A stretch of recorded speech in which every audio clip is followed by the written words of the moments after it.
Okay, very quickly, what are the important considerations?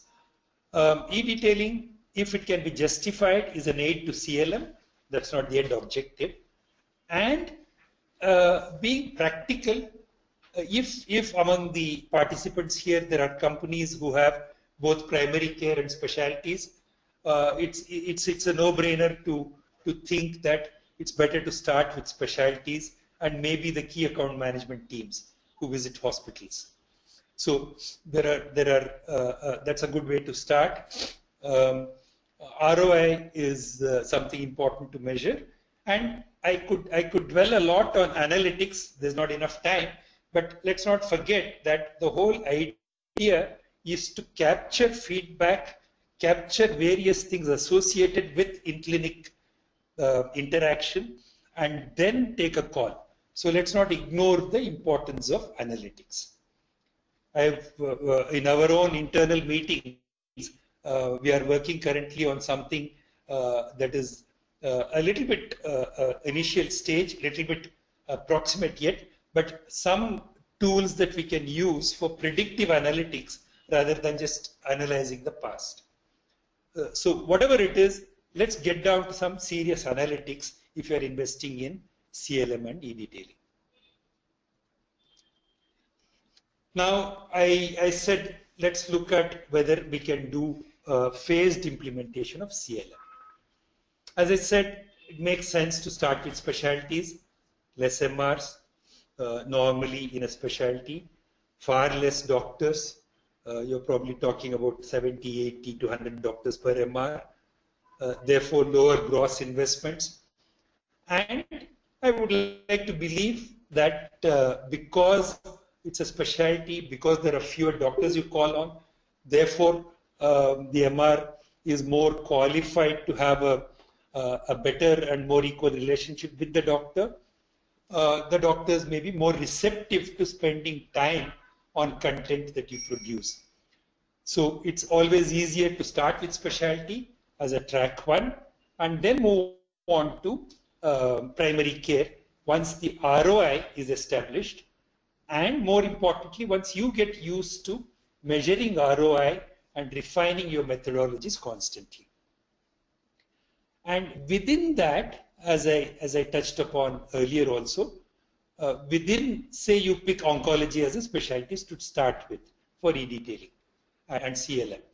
You then pick these three segments of doctors, what I would call doctor to convert, D2C, D2M, which is doctor to maintain. Why fix something that ain't broke, as they say. If the guy is prescribing, let him continue to prescribe. Let me not disturb him too much. Ensure that you retain the RX there. And in the last phase, go on to doctors whom you would otherwise have ignored. In the sense that out of X number of prescriptions, these are the 50 to 100 doctors who are probably giving 10% of prescriptions. So it's a gigantic task to increase their adoption anyway. So let me not invest more and more on them till I finish the first two segments. So you can go on to doctors to ignore is a strong word. I picked it just yesterday while doing the slides. I'm sure it needs replacement. Doctors to whom you want to give a little less attention, if you like, than the other two segments.